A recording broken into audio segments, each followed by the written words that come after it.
Tom Wyatt, Director for Marketing and Communications here at UiComm.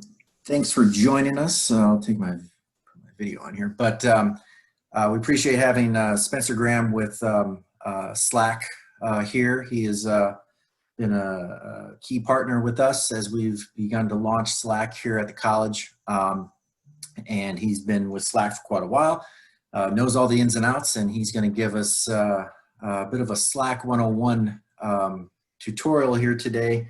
I'm going to launch a poll here too, if you all don't mind joining that poll, just letting us know a little bit about yourselves, where you're from, whether you're a student, faculty, or staff member. And so, yeah, Spencer's going to get us started. We'll hopefully have a little bit of time at the end for some questions. He's got a pretty full deck of information here. And so whatever we don't have time for, we will we'll copy in the questions from the chat and then get to them after the fact. We're going to be sending this out as well for those who are unable to join us today as a recorded message or webinar. There'll be a message that'll go out with this recording included in it, so that those who aren't here today can watch. So Spencer, feel free. Yeah, awesome. Thanks so much, Tom. And hi, everybody. Welcome to Slack 101. We have a lot of great stuff to cover, so we'll dive right in. Just as an introduction, my name is Spencer. I work here at Slack on our customer success team. And as Tom mentioned, I've been working closely with your team within the College of Medicine to roll out Slack across the college. So I'm really excited to be chatting with everybody today. In today's training, we're going to be covering first of all, an introduction to Slack, and I do find this is a helpful framing exercise, even if you've maybe used Slack before. And then next, we'll go into how to navigate around Slack, how you can get logged in and set up with your Slack account. And then we'll focus on kind of the more fun stuff, some tips and ways that you can collaborate in channels, and how you, as either a staff member at the college, a student, or a faculty member, how you can use Slack to improve your day-to-day communication with each other. So before we hop in, just a couple housekeeping items to go through. If you have questions as we go along, feel free to pop those into the Zoom webinar chat.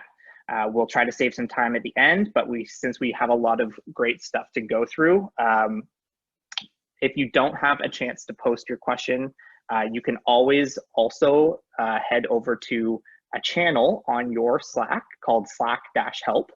And of course, we'll show you how to join and use channels during the training. But if you have a question after the training or we don't get to it, you can always go to that Slack-help channel to get the answers that you need.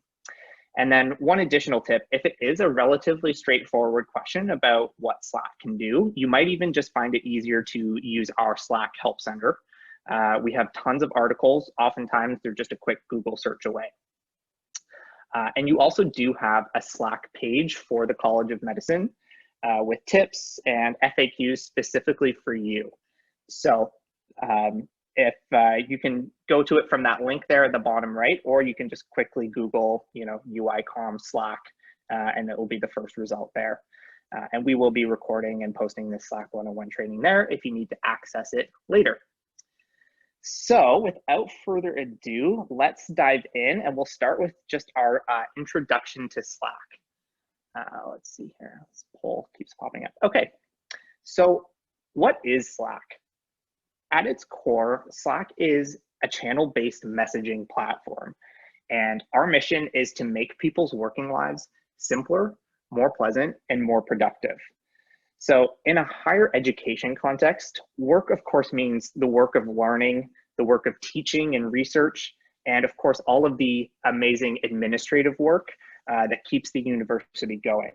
So Slack is a digital communication space where you can do all of this work communication. For example, educators can engage with their class in Slack, staff can share important updates with each other, you can share documents and images for projects, or if you're a student, it's a place where you can get help with questions or work with your peers on group projects. So in essence, Slack is where work happens. And that's because Slack brings all of your communication together into one simple place. and it integrates with the tools that you already use. So what that means is that you can stay in sync with your team and get work done more efficiently with fewer headaches. Slack is a tool for all kinds of teams who work together. We're big in technology, but Slack is a very simple tool. So it doesn't matter what your role is or how comfortable you are with technology, Slack is a tool for you. And then in higher education, we are definitely starting to see that universities are turning to Slack to drive alignment and improve outcomes. And specifically, University of Illinois, the College of Medicine is adopting Slack as a communication tool to break down silos and increase productivity, all with the goal of improving the student experience. And that's because we all know that college is complex, it's busy. You guys have multiple campuses. Through working with your team, I've started to learn about how you guys have multiple clinical training sites. And we know that students want accessibility to people who can help them. They want awareness, responsiveness, follow-up. And now that we're so physically distanced from one another and from the campus environment, it's really tools like Slack that will help us create our digital campus so that we're improving how we communicate and how we engage with one another. A simple way to conceptualize Slack, if you're new to it, is by comparing it to a tool that you're probably already pretty familiar with, and that is email. So the most kind of helpful, simple explanation of Slack is that it replaces the use of email within your team, within your department, within your course, whatever group of people are working together. And as we all know, email is based around individual inboxes. And since that inbox is so unique and personalized to each person, it puts the individual and not the team first. So with email, everyone has their own very segmented view of what's going on. And because of that limitation, it's less effective. Information is not shared or searchable as it should be. And inboxes also tend to get clogged up with a ton of useless automated updates. Not to mention, of course, there's a ton of unnecessary work involved with sending an email. You've got the salutation, the formalities, the CCing and BCCing, the subject line. And then from there, it kind of just gets lost in a sea of updates. Maybe somebody notices that somebody important was left off the email chain, but nobody noticed originally. And all of this really just takes up precious time and bandwidth and is pretty unnecessary. So with Slack, in contrast, most of the activity and communication is happening in what we call channels. And instead of email, channels are where conversations happen in Slack.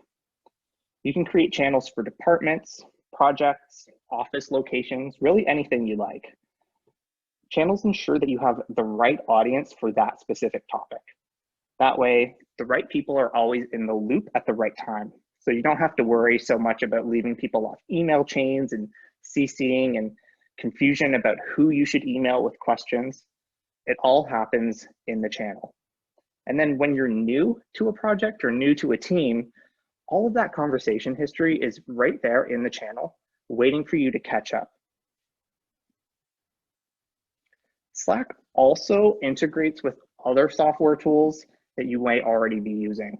So for example, you can integrate Slack with video calls, calendar, email, file sharing systems like Google Drive. All of these integrations are free to install from the Slack app directory. The app directory is kind of like our marketplace for Slack add-ons that any person can install easily. And some of these notifications might, for example, deliver you alerts and notifications from your other tools. Or you could use an integration to pull information on command into Slack easily. But we'll talk a little bit more about integrations and what you can do with some of our most popular ones towards the end of this training. So just to sum up, Slack really shines in higher education because it's a tool that students, faculty, and administration can all use to build community. So the training today will focus on the basics of Slack to help you get up to speed on how you might use it in your day-to-day as a student or as a faculty member or staff. But It's important just to know that you can use Slack specifically in whatever way is most meaningful to you and to your group. So, you can choose to use Slack as the communication tool for teaching your courses or running your research activities. Or as a student, you can choose to use Slack for your clubs or student council, or maybe for study groups, things like that. So now that we've gone through a little bit of an introduction, I'm going to show you kind of the key places and features that you can kind of help get you guys oriented within Slack. So this is Slack. And if you're new to it, it might seem like there's a lot going on at first, but the good news is that for the most part, it doesn't really change too much from what you're seeing here. So what we'll do is dive into the main components of the Slack interface. And we'll start with different menus that you have available to you. So at the top left-hand corner of Slack, you'll see your team name. And when you click on your team name, that's what opens up the workspace menu. So this is where you can take actions on the workspace if you have some admin rights, and you can also access apps and tools from here. Then on the right, you will see your personal user menu. And this is where you can do things in Slack like customize your notifications preferences. You can set a status, update your personal profile. So anything specifically relating to your user account. Below that on the left-hand side is your Slack sidebar. And some of the most important places in Slack are listed here. So for example, if you want to see a list of everyone on your Slack workspace, click on people and user groups. Or maybe you started a message, but you haven't sent it yet. You can get back to it by clicking on drafts. There's a more button down at the bottom of this menu. And if you click on more, you'll see the full list of options. So kind of a really important place in Slack is your sidebar, and specifically the top of your sidebar. Below that are channels. And like I mentioned before, channels are where work happens in Slack. All of the channels that you join will appear in your Slack sidebar. Simply click the name of the channel to navigate to that conversation. When you do that, the channel will appear in the middle of Slack. And that's where you'll see that channel's most recent messages, files, and more. You can also sort your channels into sections to organize them in whatever way works best for you. Below your channels, you've got your direct messages. Direct messages, or DMs, are private one-to-one communications or small group conversations. And DMs mostly for when you quickly need to get a hold of somebody. It's a really simple, easy way of doing so. And you can send a direct message to anybody else who's on Slack within the school. So as I mentioned, the center section is where you'll see the conversation that you're currently on. So of course, within Slack, you can send messages, share files, start a conversation thread. You can react to your teammates' messages with emoji. And you might even also see messages from apps in certain channels, which is what you're seeing here with the Google Calendar integration. So sometimes you may see apps would post automated messages and alerts from your other tools. And that's just one way that your tools can kind of interact with each other to help keep everybody on the same page.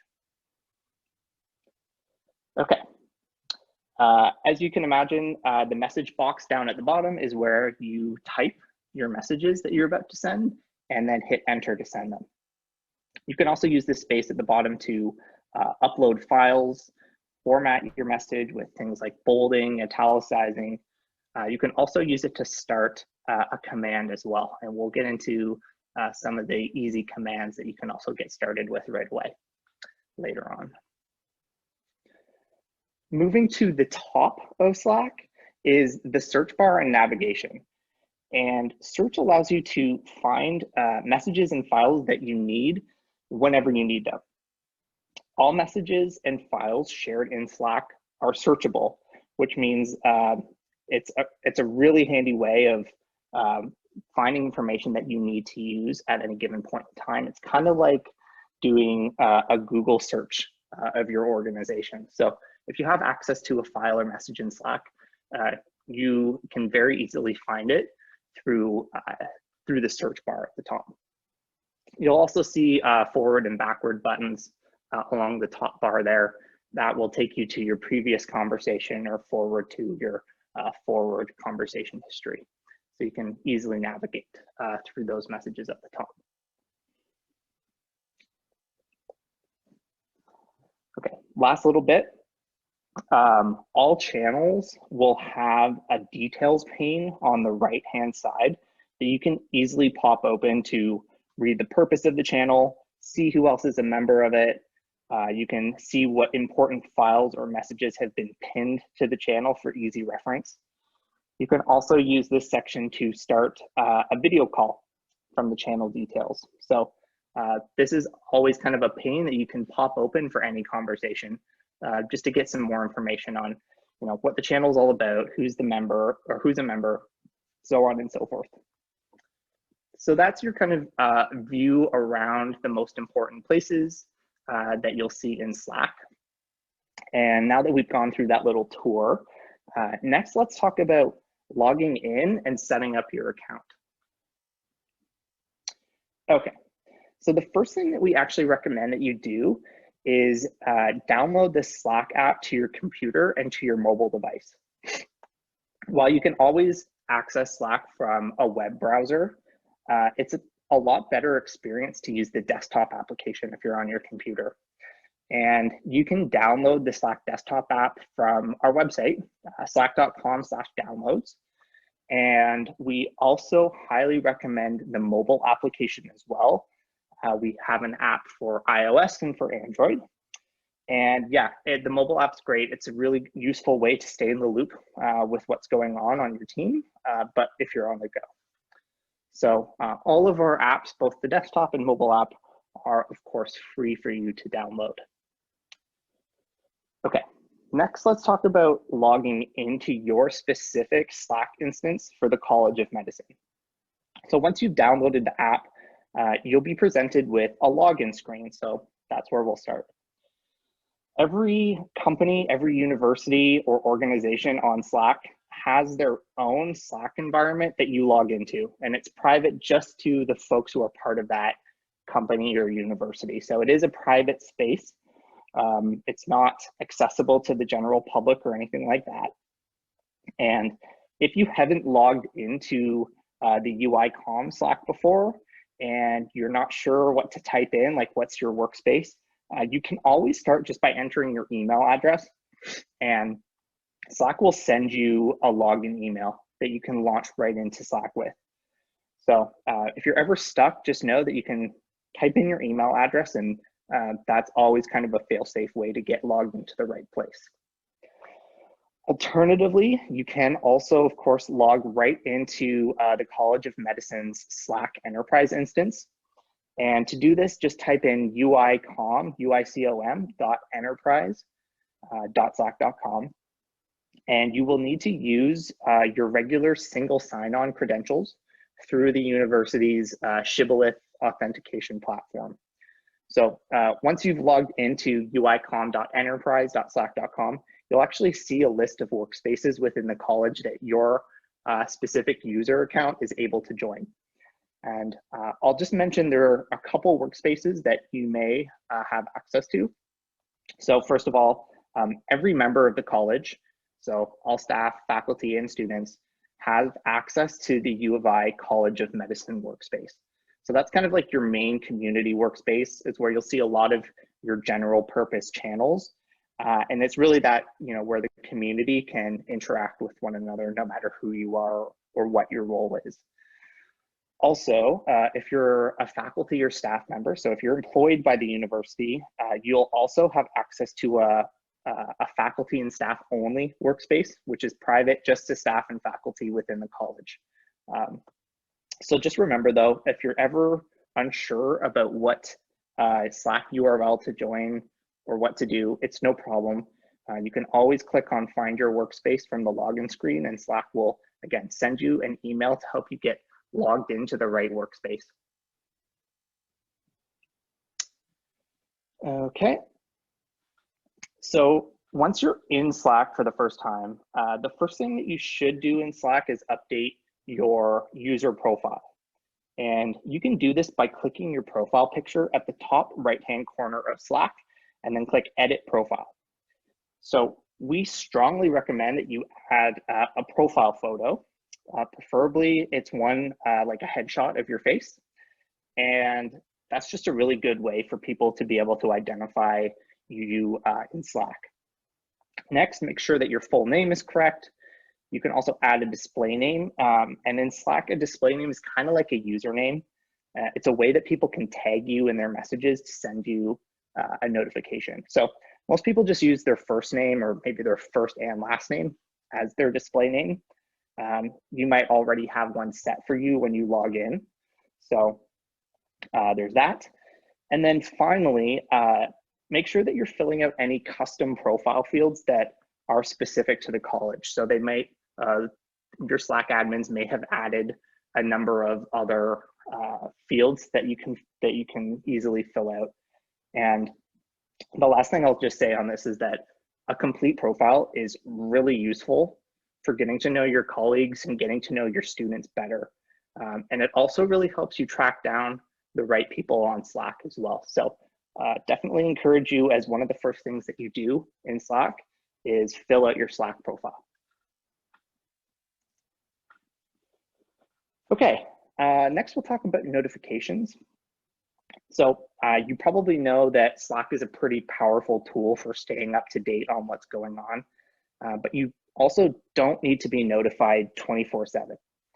And that's why you can fully customize your notifications so that you get to choose what you're getting notified on and when. You can create a notification schedule, essentially, which means is that Slack will pause notifications outside of your predetermined workday. And this is important, especially if you're also using the mobile application, because most people don't want to receive push notifications about work-related matters on their phone outside of work hours. So if you want to fully customize your notification schedule for Slack, just open your user menu on the top right-hand corner of Slack and click on Preferences. And you can customize your notifications for weekdays, weekends. You can actually customize it day by day if you want to. And from that menu, you can also set up keyword notifications. You can just fully turn notifications off if you don't want to get any notifications. And then Do Not Disturb will also pause calls that come to you outside of your working hours as well. So if somebody rings you up on a Slack call outside of your working hours, if you're in that Do Not Disturb mode, the call should not go through to you. Last thing I'll say here is that if perhaps you're maybe in the middle of your workday and you want to pause Slack notifications, that's also something that you can do. So you can click on Pause Notifications from your main user preferences menu. If you just want to briefly pause your Slack notifications if you need to be like heads down on a project for a little bit, or maybe you're in an important meeting and you want to just pause or snooze your notifications. Slack allows you to do that kind of in the moment on demand as well. Okay. So when you're maybe on the go, you're unavailable to respond to messages, maybe you're on vacation, it's super helpful to let your teammates know about that. And you can actually do this in Slack by setting a custom status, which is a customizable message that lets other people know what you're up to. So perhaps you're on vacation for a week, or maybe you're in a meeting for the entire afternoon. To set your status, click on your user profile at the top right-hand corner of Slack, and one of those options should be Edit Status. So you can choose from some of the pre-suggested options, or you can actually just enter your own message. And then as a way to kind of make this a little bit fun, a little bit more engaging, you can also pick an emoji to represent what you're doing. So That status emoji will display next to your name in Slack. And if people hover over your name, they'll be able to see that full status. All right, next up, we'll talk about reading your sidebar. And that's basically how Slack alerts you to new messages that are popping up. So kind of one of the first things that you might notice with your sidebar is that some channels appear bolded. And that means that there are new messages waiting for you in that channel that you haven't read yet. So anytime you see that the channel has been lit up as bold, that means there's new stuff in there that you haven't read yet. You might also see a red notification badge with a number in it. And what that means is that somebody is specifically trying to get a hold of you, or maybe they mentioned a group that you are included in. So generally, you know, if you're catching up on stuff, you're going to want to look at where you've been mentioned first. So start by reading the red numbered badges first. You might also see a pencil icon beside the name of a channel. That means that you've actually started to type something in that channel, but you haven't hit enter yet. You haven't sent the message yet. So just kind of one easy reminder for you to come back and either finish that message or send it, or maybe just delete it altogether. I mentioned this before, but you can actually organize your channels by making channel sections. And to create a section, just click on the 3 dots beside the channels header in your sidebar. And what this does is it creates a little folder that you can drag and drop your channels into.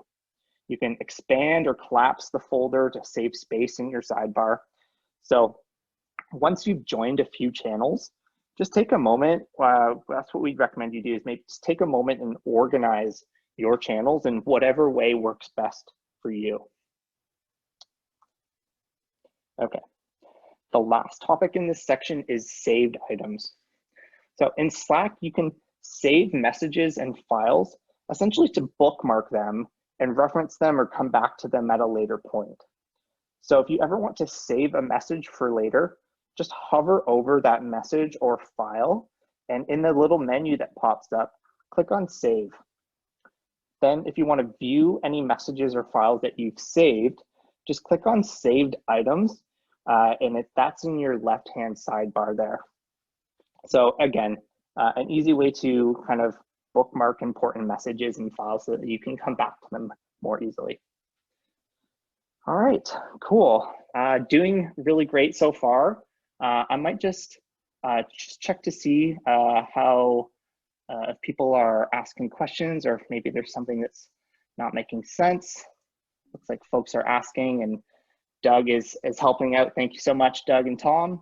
Spencer, one thing related to what you just mentioned about saving. Yeah. Is there a storage limit per person, or how does that work?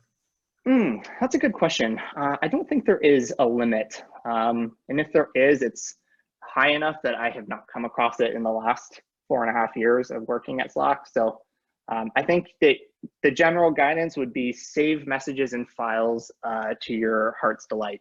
Go for it. Okay, so yeah, we'll keep going with the questions for sure. If you have them, pop them into the chat. Looks like Tom and Doug are helping out by answering. And I will take us right into the next section, which is collaborating in channels. So, you know, we've logged into Slack, maybe navigated around a little bit. We've set up our profile and our preferences. Now we're going to start to talk about how we can actually start using channels to collaborate with each other. Okay, no good Slack training would be complete without an overview of the types of channels that exist in Slack. So we're going to start there. And in Slack, there are 2 major categories of channels: public channels and private channels. So public channels are open to everybody on your Slack workspace. Public channels are denoted by the hashtag or # beside the name of the channel. Public channels are open and searchable to your colleagues. And that means that people can browse and join your channel without having been invited by anybody else. The messages and files within this public channel are also searchable to other people on the workspace, even if they're not in the channel itself. Contrast this with private channels. Private channels are closed to other people if you're not a member of it. In Slack, they're denoted by the lock icon beside the name of the channel. In order to join a private channel, you actually have to be invited by an existing member of the channel. Private channels are not browsable or joinable by others on their own accord. Again, you have to be invited to even see that the channel exists. Also, the contents of a private channel are not searchable unless you're currently a member of that channel. So, in general, we recommend using public channels as much as possible for most types of discussions. You can think of a public channel kind of like a conversation that's happening in an open meeting space on campus. And for some people, it might feel a little strange to use public channels at first, and that's completely understandable. You might think, is everybody looking at my message? What if I say something wrong? But don't worry, as you start to use specific channels with your team, you'll quickly become comfortable. And as you guys bid adieu to internal email, here's some reminders about why we love public channels and why they're great. First of all, channels really help keep work moving forward. So by putting as much conversation as possible within the channel, that's what helps you stay naturally aligned because everyone's looking at the same thing. So channels really democratize information and give people the basic info that they need to succeed. Channels also build your archive of searchable information. So as you continue to use Slack, channels are quickly become a valuable resource of widely accessible information. Decisions are surrounded by useful context so that other people can see maybe how you arrived at that decision. And finally, channels help get new people up to speed. And this is more so relevant when, if you've got perhaps a new faculty member or a new staff or new people joining your lab, it's huge to have instant access to all the historical information that they need to be effective as soon as they join your team. And speaking as a new person joining a team that has already been using Slack, I found that extremely empowering when I first joined Slack. And that's a benefit that you can, essentially, it's a gift that you can give to new people before they even start. But you might be wondering when you should use a public channel versus a private channel, or maybe when you should stick with a private one-to-one DM. So I'll provide you with some tips, but in general, we recommend that you default to using public channels for all the great reasons that we talked about. But a good rule of thumb is if it might be useful to 2 other people within the team and it's not sensitive or confidential, consider using a public channel. But then private channels, on the other hand, are really designed for sensitive or confidential topics.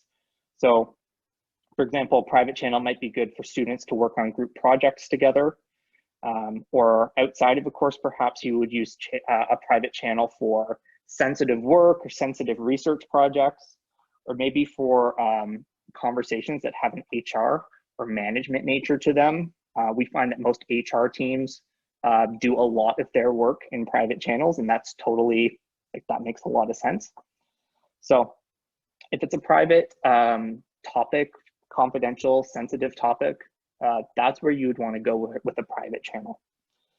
And then lastly, there's DMs, direct messages. And again, those are private conversations between you and one other person, or you and a small group of other people. DMs are really good for short conversations, but in general, try to keep as much discussion as possible out of DMs if you think that the discussion might benefit somebody else at a later date. And that's because, just to remind everybody, work in Slack happens in channels. So if you think others might benefit from a conversation that's happening in a DM, we'd recommend that you try to be proactive about moving that conversation into a public or private channel instead. All right, so you're getting started in Slack. You've probably not joined a ton of channels yet. So let's find some channels for you to join. One of the nicest things about Slack is that you can join public channels whenever you need to and leave them as your work changes and shifts. So by joining and leaving public channels, it's actually a really good way for you to control your virtual inbox and your flow of information.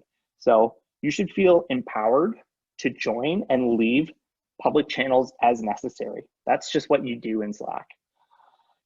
So there are a couple of ways that you can see what channels are out there and join the ones that you're interested in. And a really easy way to do that is just to use the search bar at the top of Slack. So just try entering a search term and Slack will actually show you which public channels match. So maybe try searching for your team name or for a topic that's related to your work. You can also use the quick switcher to jump between conversations easily. So that's just kind of another little shortcut that will help you navigate around Slack. Your teammates also might invite you to join channels. And like I mentioned, that's the only way that you're going to even be able to join any private channels. Somebody else needs to add you to that channel. So if you're added to a channel, that channel will also appear in your Slack sidebar along with a notification for you to check. As you explore your Slack workspace, you'll notice that there is a structure to how your channels are named. And in Slack, channel names should follow a system. We call it a channel naming convention. And your channel naming convention is a system of prefixes that you can use interchangeably, kind of almost like building blocks, to communicate who the channel is for and what it should be used for. Channel naming conventions also help keep your Slack conversations organized, discoverable to others, and on topic. So, for example, you might see prefixes for individual teams or topics. This is something that has kind of already been figured out for you. So as you kind of go through your Slack, you'll start to see how your Slack admin team has kind of set up your Slack naming conventions, and then you can kind of follow along from there. So to create a channel, or actually just to back up, if you want to also just browse through all of the channels that exist that are public, you can also do that from the channel browser from your sidebar. And to open the channel browser, click on channel browser from your main navigation options at the top of your sidebar. So from this screen, you can also, this is where you'd also create channels by clicking on the create channel button. For now, at least, you'll only be able to create new private channels as per your college specific settings. But if you want to create a new public channel, it's actually by request only. And the reason for that is in the early days of Slack, the college, we just want to make sure that the channels are following the proper naming conventions. So that request is just an additional checkpoint before you create. So if you want to request that a new public channel be created, you actually just go to your Slack help channel on your University of Illinois College of Medicine workspace, and you can submit your request there. Your Slack admin team will help you with that request. So here are some tips for you if you're creating a channel for the first time. First, of course, when you create the channel, definitely recommend that you follow the naming convention that you already have in place. That just helps your channel name make sense to everybody. Secondly, fill out the channel purpose with a 1 or 2 sentence description of what the channel will be used for. The channel purpose is actually searchable if it's a public channel. So that also helps people track down the right channels, and it helps them orient themselves once they join the channel. Third, we recommend pinning important documents and messages to the channel. So when you pin a message or file, that essentially places it aside so that all members of the channel can come back to it. It's kind of like a virtual bulletin board for your specific channel. So we'll come back to pins in just a moment. And lastly, of course, when you're creating a channel, you're going to want to add your teammates to the channel. So click on the Add People button at the top of the channel. You can start sharing messages and files with them immediately, and they'll be notified so that they can just jump in and collaborate right there and then. So As soon as you add people to the channel, they'll be able to see everything that you're sharing with them. And when they check their notification, that's when they'll kind of see what you've shared with them already. All right, next let's talk about creating and sending messages. So you'll notice along the bottom of the message input box, there are some formatting options like bold, italics, strike through, or bullets. So you can create, you can also create additional lines in the same message by holding down Shift when you hit enter. So if you hold down Shift, that will, instead of sending your message, add a new line. So adding formatting like this to your messages makes them a lot more effective for other people to read. So what I'd suggest you do is try playing around with some of the formatting options and just to kind of see how that looks like. You can also add emoji to your messages. And emoji, of course, are fun. Everyone loves emoji, but you can actually really make your message pop with a strategically placed emoji to either communicate your tone or maybe just add a nice little visual to accompany the text. Okay, @mentions are the way that you get someone's attention in Slack. So to mention someone, start by typing the @ symbol followed by the person's name. And as you type, Slack will narrow down the options. And then from there, just simply select the person that you want to mention and their name will appear highlighted in blue. You can mention multiple people in a message or even a group of people. And when you mention someone, that will send that person a push notification that will persist in Slack until they read it. So you can feel rest assured that mentioning your teammates will draw their attention to your message, kind of like sending them an email. Also, if you want to review all your mentions in Slack, you can click on Mentions and Reactions at the top of your sidebar. And that will show you a chronological listing of your most recent times where you were mentioned by somebody or somebody else reacted to your message with an emoji. So with lots of messages coming and going within a channel, it's really important that you have a way to keep discussions organized. And that's what threads do. You can think of a thread as a mini sidebar conversation within a channel. So from any message sent in a channel, you can start a thread to reply. You might start a thread by, or you might do it to ask like a clarifying question, perhaps, maybe to add some additional context or give feedback without disrupting the flow of the overall conversation happening within the channel. A thread will always remain connected to its original parent message, and other people in the channel can also click into the thread to read it. However, only those who have contributed to the thread or who have manually opted into following the thread will be notified when somebody new replies. So threads are great. We like them a lot because they organize conversations and preserve meaningful context. And they also encourage open discussion without distracting other people. So if you're replying to somebody's message within a channel, consider starting a thread. You can also see all of your ongoing threads that you're a part of by clicking on Threads at the top of your main sidebar navigation. All right. You might have noticed if you've been playing around in Slack that if you hover over a message, you'll see a few buttons pop up. I want to tell you guys a little bit more about some of these ones. My favorite button there is the emoji reactions button. Again, emoji reactions are great for quickly acknowledging another person's message in simple, fun, noise-free manner. It's kind of like liking something on social media, but you have the complete emoji set to do that with, including any custom emoji that you want to add to Slack. So beyond adding a little bit of fun to your workday, emoji reactions can really be a helpful way to communicate. So if you haven't tried it yet, maybe just start by doing like a thumbs up or reacting with the bow emoji to say thank you. Those are some really great ways to get started.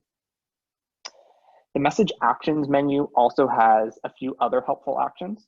For example, you can share messages easily from one channel into another by clicking on Share Message. You can also edit a previously sent message by clicking Edit Message. Let's say you notice a typo in your original message and you want to go back and fix it. You also have a few ways to deal with messages that you're not ready to take action on yet. So first, you can mark a message as unread from this menu, which means that you keep the outstanding notification alive for you to check later. You can also click on Remind Me About This, which will automatically alert you about that message at some time in the future. Those two options of Mark Unread and Remind Me About This are really great ways to manage your flow of information in Slack, especially if you want to come back to that notification in the near future. Okay, we're going to get into the last section now, and we're going to talk about a few examples of how you can use Slack, some tips, and some shortcuts to make your Slack usage even more powerful. Okay, so we're going to start with a couple of ideas. One really good idea for Slack is to set up channels that are purposely just for important announcements from key groups. So in this example on top, you're looking at a student announcements channel for students within an example health sciences department. If it makes more sense to create an announcements channel specific to your office or area of expertise, such as, let's say, like financial aid announcements, volunteer opportunities, social updates. If you're responsible for any of those areas for the college, you might consider having an announcement channel for that. Announcement channels should be public channels on your workspace so that people can easily find them and join them. And then one other tip is that if you want to keep the noise down in an announcements channel, you can actually set the channel up so that only certain people are allowed to post there. So that way, and that's what you're seeing in that bottom example there. And that way, when others see that the channel has new content, like it's lit up as bold, they'll know that it's important information and not just, you know, chit chat. So that's, again, that's what you're seeing down at the bottom. If you're somebody who does not have permission to post in the channel, you'll see that message input box covered up with a little banner that says read only. So if you're interested in creating an announcement channel and making it announce only, just talk to one of your Slack admins for help in doing that. But again, a great way to make your messages more engaging. People can reply, people can add emojis to those messages. And it's a great way to kind of, again, improve the effectiveness of your communications by setting up a channel like this. Another great way to use Slack is to create channels for the community to come to if they need help. And we actually see this in colleges where the relevant offices will set up Slack channels for student support or for help with academic advising, volunteer opportunities, housing questions, or maybe simply for like finding somebody in a key service area to talk to if they have a question about financial aid. So some best practices, if you are maybe a staff member who's looking to set up a help or advising channel, number one, write up a post that describes the channel process, the schedule for getting back to people, maybe some example questions, and then pin that to the channel so that students can find it easily. Secondly, maybe you would also want to promote that your channel exists. So, you know, if you've got like a global newsletter or even a department-wide announcements channel, those are both great avenues for letting people know that you've got a new way for students to get help with questions. And then one final tip, it's important to remind people within that channel not to post any sensitive or personal information. So if it's a private matter, you know, channels can still be a really great way for you to find the right person to connect with. But we would suggest taking that conversation to either a direct message or a private channel with the relevant parties if it's for something sensitive or confidential. Okay, I think this one's probably a pretty easy one to, I guess, understand and endorse, but you know, moving collaboration for a project into a Slack channel is a really great way to naturally just keep everybody on the same page and preserve all of your conversational history into one searchable place. So if you're working on any projects right now, try creating a project channel for your team because it's a great way for you to share ideas, ask questions, make approvals that keep the project moving forward. If you're maybe a student, you could have a channel for a group project for a class, maybe for a student council initiative. If you're like a staff member or faculty member, you could have project channels for major initiatives, like maybe you're redesigning one of your courses, or maybe you're putting a new page on your website, maybe you're rolling out a new process or a new software system. So project channels are really good ways to kind of keep those projects moving forward. A lot of universities actually have channels for coordinating their response to the COVID-19 pandemic because, again, they're working on different ways to maintain business continuity, academic continuity, and by creating these channels, they're including all of the relevant stakeholders on campus.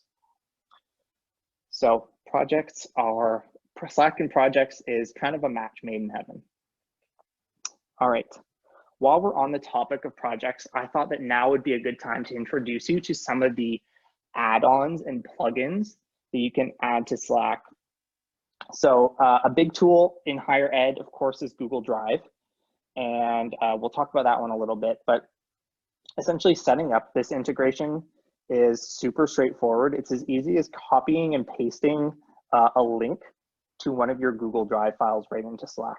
So if you're working on a document or a spreadsheet or a presentation, and then you hit enter, Slack will actually ask you if you want to install the Google Drive integration. But some of the things that it does is, first of all, as soon as you share a link to a Google Drive doc, the integration will unfurl a helpful preview of the file for everybody in the channel. Slack will also ask you if you want to update the viewing permissions of the file to reflect the membership of the channel, which is a great time saver. The app will also give you notifications on comments that other people leave on your files, so you're getting alerted about all of those right within Slack. And we do have integrations with other file sharing services as well. So we have an integration with Microsoft OneDrive, with Box and Dropbox, and all of these integrations work in a similar way to the Google Drive integration. So you can request to install any of those apps from the Slack app directory. Next up are our calendar integrations. So we've got an integration with Google Calendar and with Outlook Calendar. This is another great integration. This one's probably one of my favorites, actually. So this integration provides you with, well, first of all, it will give you a morning update of your upcoming meetings within Slack.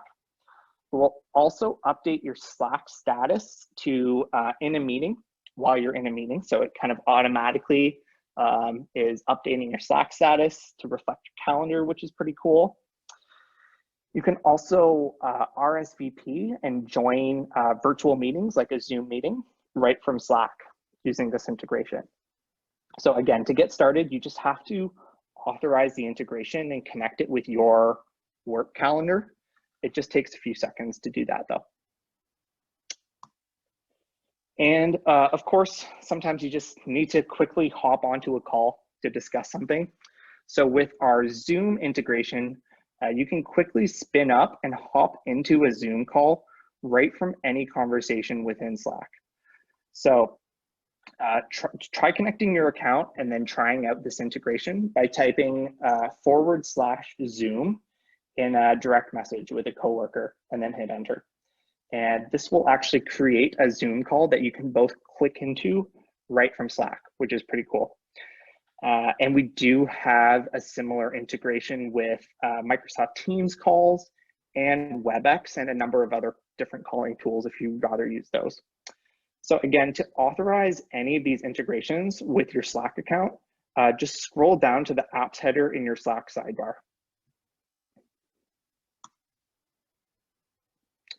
Okay. while we're on the topic of projects, I thought I would just mention that in Slack, one of their kind of newer functionalities is that you can actually share a channel with another workspace outside of your specific Slack implementation within the college. So we know that, you know, a lot of work and a lot of collaboration happens outside of the walls of just within, you know, your college, right? So with a new feature called Slack Connect, that is what will allow you essentially to share a channel with another organization. Let's say maybe you're working on a big event, and maybe you're working with, you know, a caterer or maybe some other group on campus. If you're sharing a channel with them, that's a really great way to kind of extend all the awesome benefits of Slack, but do it externally too. So it's really simple to set up a shared channel. Essentially, when you create a channel for the first time, Slack will ask you if you want it to be a shared channel.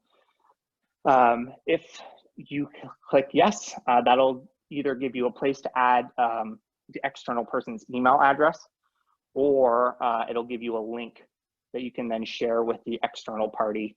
That person clicks it, and then it just requires administrative approval from both sets of workspace administrators in order to connect the channel. Okay. You might also be wondering, what is the little lightning bolt button that is appearing at the bottom left-hand corner of the message input box? And that's the shortcuts button. We haven't really talked much about it yet, but it's essentially a way for you to take really simple actions within Slack. So for example, you can start a call from any conversation by clicking the shortcuts button. You can set a reminder for yourself if you want to do that. If you've got like a polling integration set up, like Simple Poll or Poly, the shortcuts button allows you to start to take advantage of some of those non-message or file related actions, which is pretty cool. Which actually leads into the final topic that I wanted to tell you guys about, and that's Slack's workflow builder. So you probably know that Slack is a great tool for automating routine tasks. And the best way to do that is through taking advantage of Workflow Builder, which is a visual tool within Slack that allows you to build workflows that automate routine processes in a matter of minutes with no technical knowledge or computer coding required. So for example, with a Slack workflow, you could be doing things like easily fielding requests from other teams. You could use a workflow to collect feedback within a forum. One of my favorite ways to do it is an onboarding workflow. So if somebody new, for example, joins a channel, you can actually set up a workflow that sends that new joiner a message that says, hey, welcome to the channel. Here are the important things that you need to know about this channel. And then it will prompt them to fill out a form that introduces themselves. And then once that person submits that, that could get posted back into the team channel.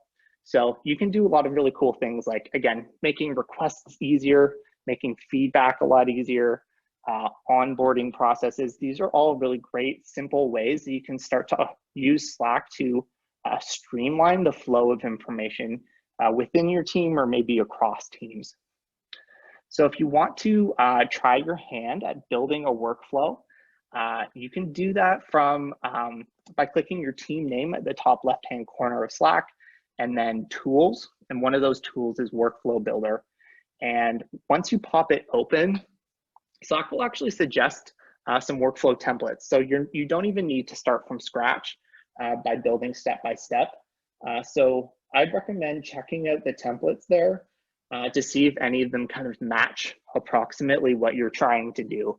And then Slack will give you the template, will pre-build all the steps for you, and it's just up to you to kind of customize what channel you want it to go into, and you can kind of fine tune the more small details of your workflow so that you're not starting from scratch.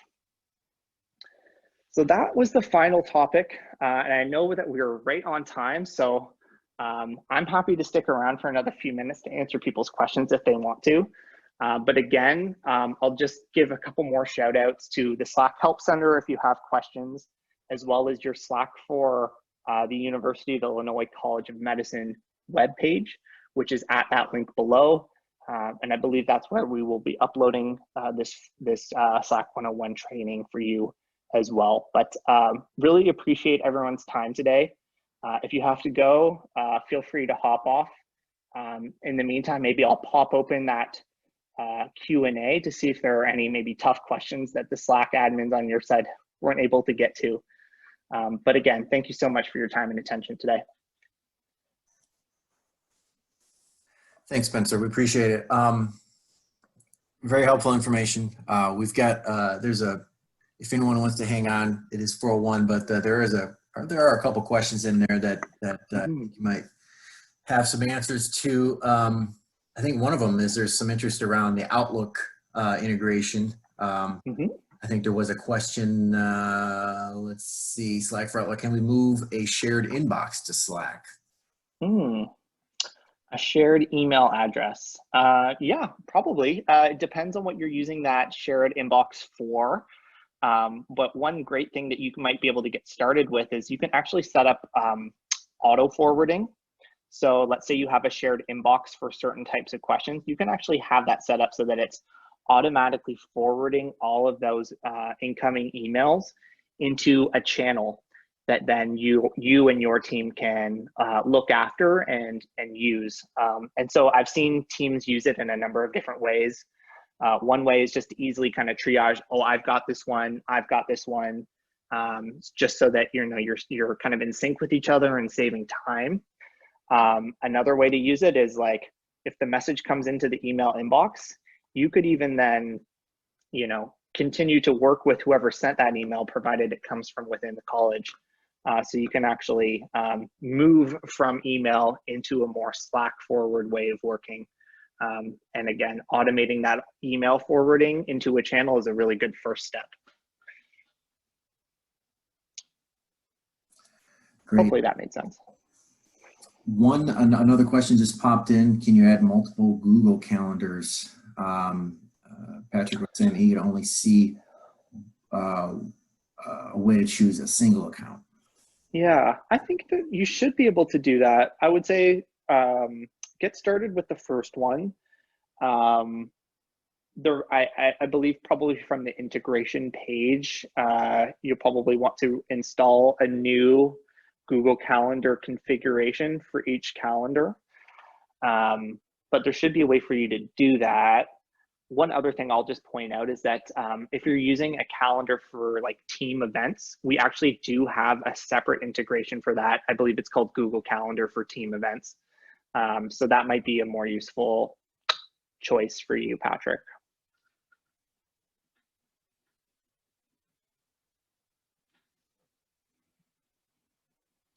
Okay.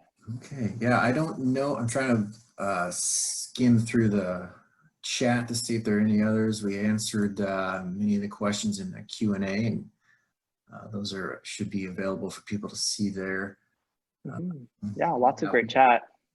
We will be sharing this. This was recorded, and we'll be sharing it out. We'll share it in Slack, and also we'll send out an email using the old school email and sending out that information out that way as well. So 2 ways. Absolutely. Yeah. And if we missed your question, apologies. Feel free to post it in the Slack help channel as well. I know you, Tom, and Doug and other folks are in there and would be happy to help out.